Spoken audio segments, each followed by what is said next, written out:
tous, bienvenue sur Citrouille et Citron. Je vous emmène avec moi aujourd'hui dans la cuisine, pas pour faire quelque chose qui se mange, pour faire une crème. Je vous avais parlé d'un baume nourrissant pour les mains, mais ce ne sera pas le thème de la vidéo. Parce que cette recette de baume pour les mains, vous l'avez déjà eu en vidéo il y a 2 ans, si je ne dis pas de bêtises, et vous l'avez aussi à disposition sur le blog. Donc je vais vous redonner très rapidement les ingrédients que je vais utiliser, mais surtout ce sera pour discuter avec vous de notre parcours, pourquoi est-ce que je me suis lancée dans la fabrication des cosmétiques maison, etc. Alors très rapidement, pour la réalisation du baume très nourrissant pour les mains, et notamment avec l'hiver qui arrive, les mains de jardinier et compagnie, elles prennent souvent cher, donc il faut les chouchouter, ces petites mains-là. C'est un baume qui va se conserver à peu près 2 mois, 2-3 mois, officiellement. Dans la pratique, à la maison, ça dure beaucoup plus longtemps que ça, donc sans problème de conservation, mais je préfère dire 2 mois, 2 mois comme ça au moins, il n'y a pas d'inquiétude. En termes d'ingrédients, donc ce baume contient du beurre de karité, de l'huile d'amande douce, du miel, ça c'est le côté super très intéressant, le côté miel. On a besoin de cire d'abeille pour faire que la crème va prendre. Du gel d'aloe vera, c'est toujours de l'aloe vera de notre maison, mais vous pouvez en acheter, vous pouvez acheter des feuilles d'aloe vera directement en magasin également. Vous allez avoir besoin de Cosgar, c'est le conservateur, et également je suis en train de chercher mes mots, de lavande, d'huile essentielle de lavande vraie, si vous le souhaitez, c'est facultatif. J'aime bien l'odeur d'une part, et surtout la lavande vraie, c'est apaisant, donc pour tout ce qui est de petites coupures et compagnie, ça va faire une très belle synergie avec le miel. Voilà tous les ingrédients dont vous allez avoir besoin pour faire votre baume nourrissant, pour faire votre baume nourrissant à la maison. Donc moi je vais tout simplement, j'avais déjà fait toutes les pesées, tous les poids, hop, on va mettre la cire là-dedans et on va aller faire ça au bain-marie et on va discuter. Voilà, pendant que c'est en train de monter tranquillement la température, je voulais parler avec vous parce que au fur et à mesure des rencontres que j'ai pu faire en salon et compagnie ces derniers temps, et c'est peut-être pour ça que vous êtes de plus en plus nombreux à être abonnés à la chaîne, donc déjà bienvenue à tous les nouveaux, merci pour votre soutien. Si vous voulez, je serais bien curieuse de savoir comment est-ce que vous êtes arrivés sur la chaîne Citrouille et Citron. Est-ce que c'est des rencontres en physique? Est-ce que c'est le bouche à oreille? Est-ce que c'est le hasard d'internet?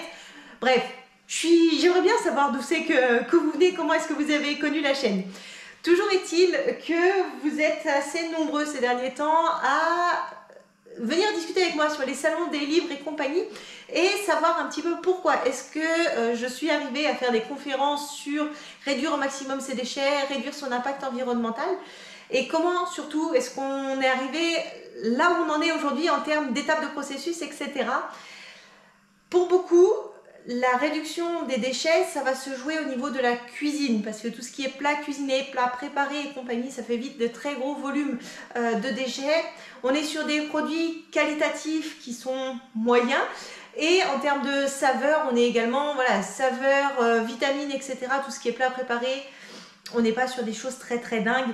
Donc souvent en conférence, c'est le premier levier que j'aborde, c'est travailler avec des produits de saison, travailler avec des produits du potager, locaux, etc. pour avoir du goût, pour avoir des éléments nutritifs, des vitamines et compagnie, et pour réduire l'impact environnemental de notre assiette. Donc ça c'est pour le commun des mortels, entre guillemets, c'est vraiment le premier levier à actionner. C'est pas le levier que nous on a actionné au quotidien en priorité. Tout simplement parce que ça dépend toujours du point de départ duquel vous allez démarrer votre démarche de prise de conscience écologique. Nous, pourquoi est-ce qu'on n'a pas commencé par la cuisine? Parce qu'on cuisinait déjà beaucoup, on avait déjà un potager. Donc on avait déjà cette démarche de fait maison, fait local, fait de saison qui était fortement ancrée en nous. Donc finalement sur la partie cuisine, on n'a pas eu grand chose à faire. Et ça c'est un avantage. Si vous êtes déjà dans ce niveau-là, c'est déjà très très bien. Ensuite, le deuxième poste dans une maison, dans un foyer qui a un fort impact sur la qualité de l'eau, un fort impact sur la gestion des déchets, un fort impact en termes d'émissions de gaz à effet de serre liées notamment à la fabrication des emballages et compagnie qu'on va trouver dans cette pièce-là, c'est la salle de bain. Pour le coup, c'est vraiment par cette pièce qu'on a démarré notre chamboulement de vie quotidienne. J'étais pas une grande consommatrice de produits cosmétiques et compagnie, mais malgré tout, ça représentait des flacons de shampoing, des flacons des tubes de dentifrice, et tout ça, tous ces petits déchets, sans être un grand consommateur de cosmétiques, de produits de beauté, et ça va vite à faire une montagne de déchets quand on met bout à bout. Donc cette prise de conscience, je viens touiller en même temps, cette prise de conscience, elle a vraiment commencé chez nous par l'action dans la salle de bain. Le tout premier produit cosmétique que j'ai fabriqué à la maison, ça a été le dentifrice, parce que c'est une recette vraiment ultra simple. J'en avais marre de jeter des tubes de dentifrice qui contenaient encore une partie de dentifrice à l'intérieur. Ça a été vraiment le premier levier, et pour le coup c'était un des trucs qui me faisait le plus peur à changer dans la salle de bain, dans le sens où les dents c'est quand même important pour vivre au quotidien.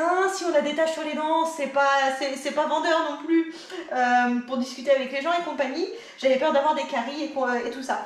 Et finalement, la recette de dentifrice, on l'a utilisée très longtemps. Ça a été validé par notre dentiste qui nous a dit qu'il n'y avait pas de soucis sur nos dents et compagnie. Donc ça a vraiment été la première chose qu'on a modifiée, qu'on a fait maison dans notre salle de bain. Et ensuite, tout s'est très rapidement enchaîné. Je ne regarde pas parce que je suis en train de touiller encore. Tout s'est très vite enchaîné une fois qu'on s'est dit, voilà, ça c'était le truc le plus inquiétant, entre guillemets, à faire soi-même dans une salle de bain. Le reste, finalement, tout ce qui était shampoing, ça a suivi son cours.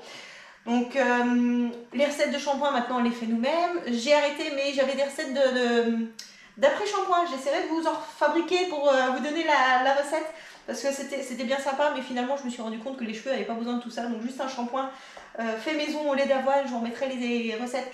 Tout ça, c'est intéressant aussi.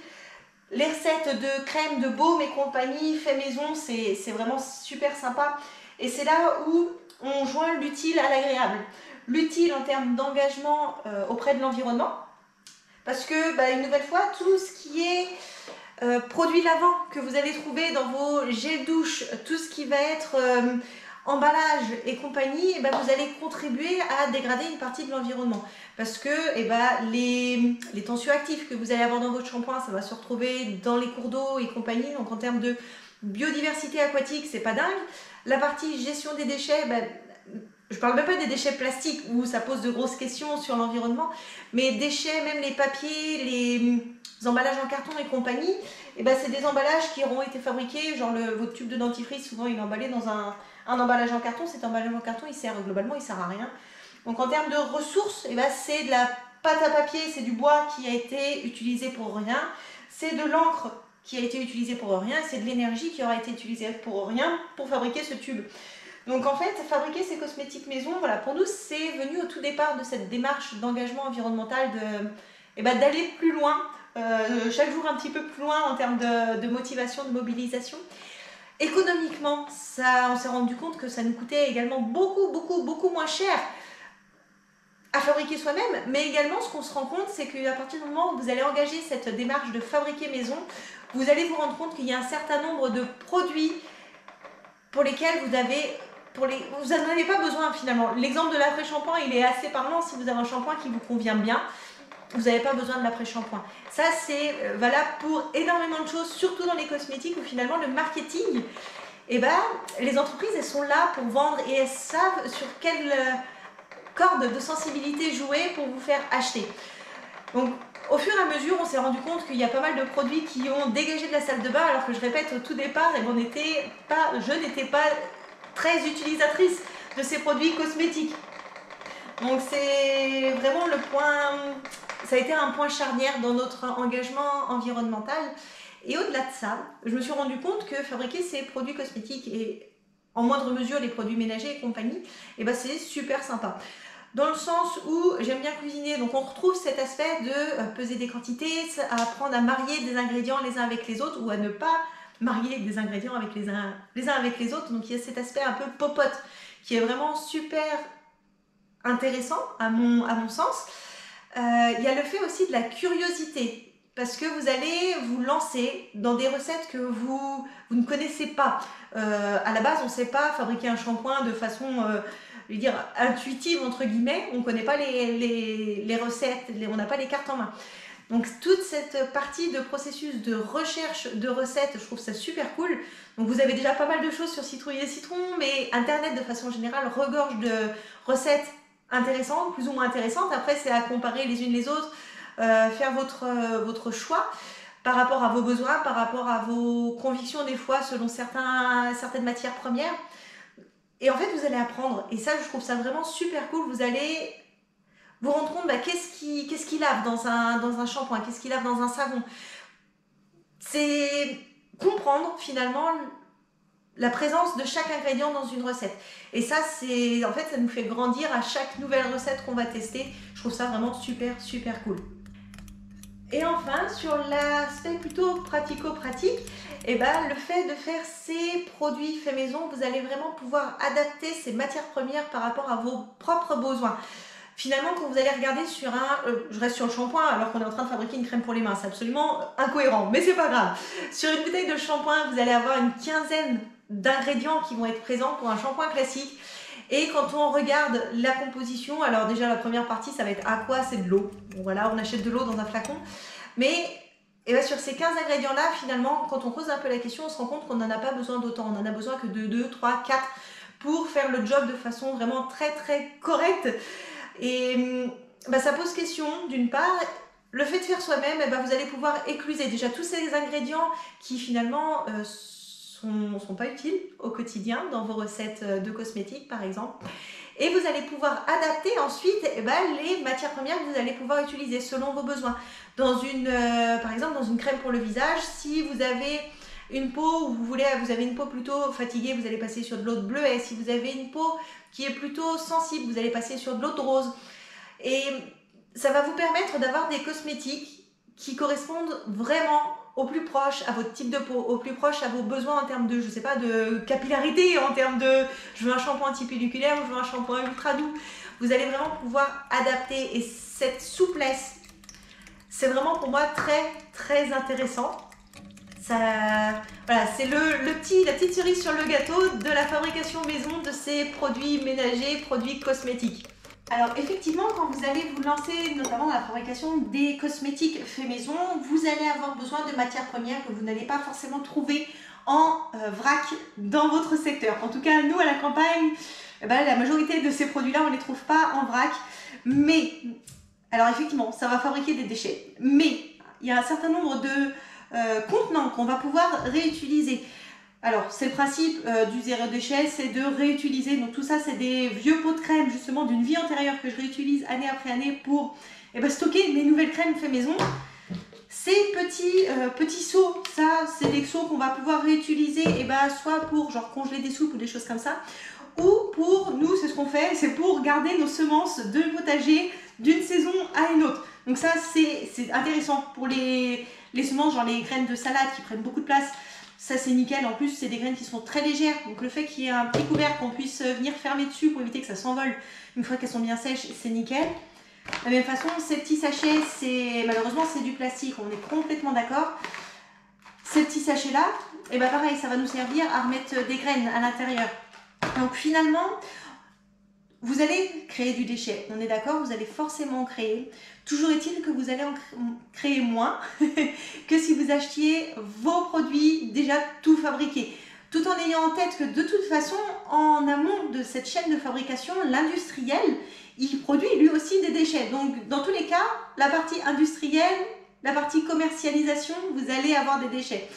Le principe de faire soi-même, faire à la maison, c'est que d'une part, vous allez pouvoir choisir souvent le type de contenant auquel vous allez avoir affaire en vous orientant vers un fournisseur plutôt qu'un autre.